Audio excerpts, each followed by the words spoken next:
Salam merayu-rayu buat saudaraku sekalian yang ada di mana saja.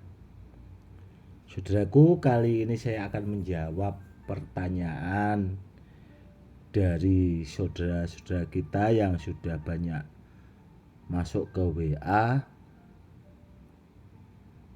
karena masih banyak saudara kita yang belum tahu atau paham memilih batu badan besi yang bagus atau yang asli ori. Kalau jenis batu badar, saudaraku, itu yang jelas batunya berat. Contoh ini, saudaraku, ya, tasbih ini itu terbuat dari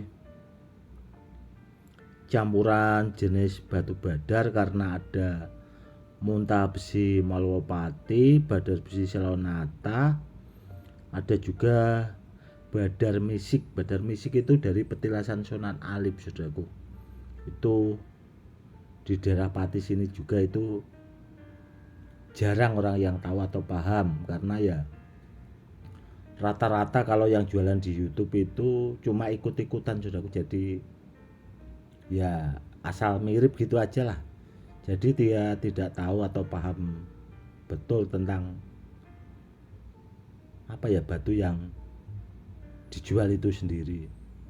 Karena apa? Karena di Pati dulu, saudaraku, ya, itu yang pertama kali bikin tasbih dari jenis-jenis batu badar itu saya, saudaraku. Itu sudah lama sekali, dan akhirnya ada temen lah yang sering main ke rumah saya itu minta diajari. Itu kurang lebih ada 5 orang, saudaraku. Namun dengan lambat laun akhirnya saya ajari,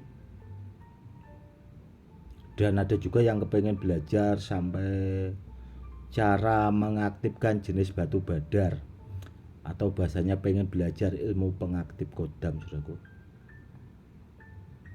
Kenapa ilmu itu tidak saya ajarkan?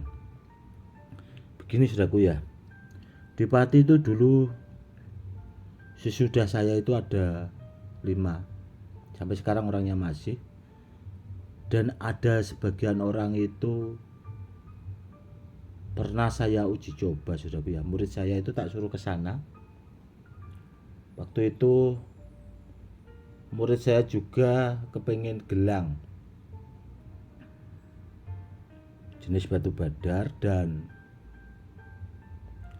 tak suruh tanya, nanti kalau kamu ke tempat orang itu, ya kalau mau mahari gelang mahari, tapi nanti saya ada pesan, tanyakan apa kamu kenal Gus Edi. Dan orang itu bilangnya tidak kenal, saudaraku. Semenjak itu saya akhirnya jadi tahu, oh ternyata orang-orang seperti itu ya cuma segitu, saudaraku, ya. Namun tidak apa-apa. Dan orang itu pernah ke rumah saya lagi, saudaraku, dan saya bilang, emangnya kamu kenal saya apa kok kamu pengen apa ya belajar yang lain, kamu kenal saya dari mana? Dia kaget, saudaraku. Saya kan udah kesini sudah dari dulu, Gus, kan, seperti itu. Namun kemarin ada orang tak suruh ke tempat kamu, katanya kamu tidak kenal. Akhirnya saya terus terang seperti itu, saudaraku. Ya, akhirnya mungkin orangnya nggak enak sendiri, sampai sekarang malah nggak mau ke rumah, ya.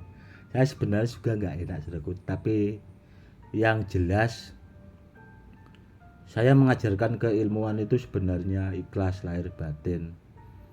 Karena sebuah keilmuan itu kalau disampaikan kan bermanfaat buat orang banyak, akan suatu saat biar menjadi amal ibadah. Karena apa ya, itu bagian dari dakwah juga, saudara, kalau menurut saya. Namun ya itu saudaraku ya. Dan pesan saya itu buat saudara-saudara kita yang awam, kalau mari barang itu jenis batu badar itu harus diteliti dulu saudaraku, apalagi jenis muntah besi seperti itu, badar besi Selonata. Padahal sering saya bikinkan edukasinya kok, ciri-cirinya badar besi Selonata yang asli harus ada motifnya seperti ini. Kalau jenis badar itu batunya harus berat. Meskipun terlihat sama, itu ada saudaraku yang menyerupai jenis muntah besi Malopati yang banyak beredar itu. Itu tidak jenis badar saudaraku. Terlihat sama, namun batunya ringan dia. Kayak dibikin tasbih seperti ini, itu ringan saudaraku. Itu bukan badar besi, karena badar besi itu sifatnya berat. Karena badar berarti besi itu belum jadi besi, masih batu. Makanya kalau batu badar besi itu harusnya berat. Kalau batunya ringan ya sudah beda lagi. Seperti itu ya saudaraku, semoga saudaraku yang awam semakin paham. Dan tentang ilmu pengaktif godam saudaraku, memang kenapa kok meskipun di Pati itu jarang sekali orang yang bisa, apalagi orang yang memamerkan benda-benda bertuah itu di YouTube. Banyak juga sih orang daerah Pati, namun kenapa kok tidak bisa? Karena ilmu itu dulu sebenarnya pengen saya ajarkan, tapi saya teringat itu saudaraku ya, saya mengajarkan cara bikin tasbih dari batu badar itu aja seperti itu gitu loh. Akhirnya ya orang-orang seperti itu percuma lah seandainya diajari. Bahasanya nggak ada apa ya, bahasa rasa bersyukurnya itu tidak ada saudaraku. Kok buru-buru terima kasih, rasa bersyukurnya itu tidak ada. Seharusnya orang itu kalau dikasih ilmu atau dikasih pengertian itu kan ya minimal, meskipun tidak mau terima kasih, minimal saudaraku ya, kita juga harus jangan malu untuk mengakui sesuatu gitu loh saudaraku. Karena apa? Seandainya kita berguru sama orang, meskipun guru kita itu umurnya di bawah kita, kalau kita malu saudaraku, ilmunya itu tidak akan berkah, percuma bahasanya. Itu saudaraku yang harus diingat ya. Kita itu boleh belajar sama siapa saja, namun sama yang ahlinya benar-benar mumpuni lah, itu tidak masalah. Dan kita juga tidak harus malu untuk mengakuinya seperti itu. Karena terus terang saudaraku ya, murid saya itu banyak yang sepuh-sepuh saudaraku, seusia ayah saya itu rata-rata sesepuh-sesepuh ahli kanuragan di daerah khususnya Jawa Tengah itu banyak yang kenal saya, banyak yang tahu saya. Terkadang terus terang saya juga agak sungkan karena beliau-beliaunya itu sebenarnya orang-orang hebat saudaraku, namun masih ya itulah, saling tukar kaweruh kalau bahasa Jawanya, konsultasi benda bertuah, karena mungkin orang itu kan ya punya kelebihan, punya kekurangan, bahasanya saling melengkapi lah saudaraku, bahasanya seperti itu. Dan itu tadi saudaraku ya, kenapa ilmu pengaktif godam ya, mungkin nanti kalau suatu saat saudaraku ya, mungkin saudara-saudara dekat saya atau orang yang benar-benar bisa saya percaya, mungkin saya ajarkan. Atau meskipun orang itu jauh, kalau orangnya benar-benar baik ya insya Allah saya ajarkan. Karena sebenarnya untuk mempelajari seseorang itu simpel kok saudaraku ya. Saya itu orangnya simpel saudaraku, tidak mau ribet.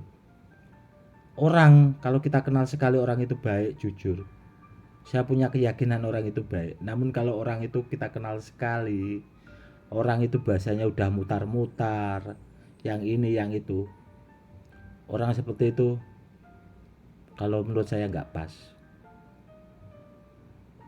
Itu pengalaman saya selama hidup, ya bisa dibuat pembelajaran lah bahasanya.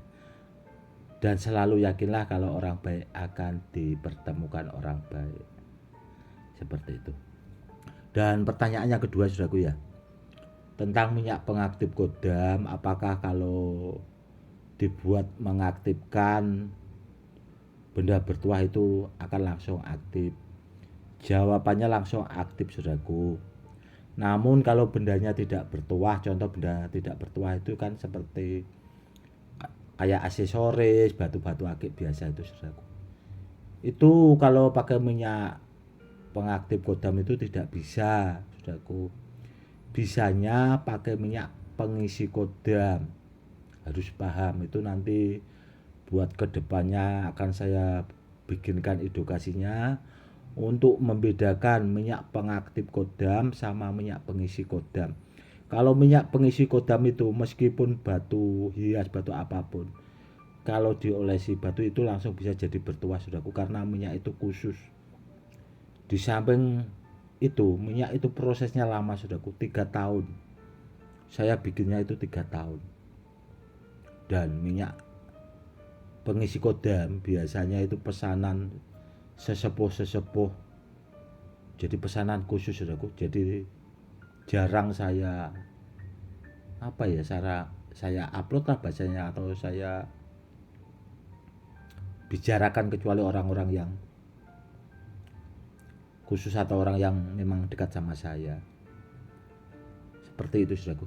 Oke, saudaraku, mungkin cukup sekian dulu ya edukasinya kali ini. Itu tadi edukasinya, saudaraku, ya, dan sudah saya jawab pertanyaan dari saudara-saudara kita yang sudah banyak masuk ke WA.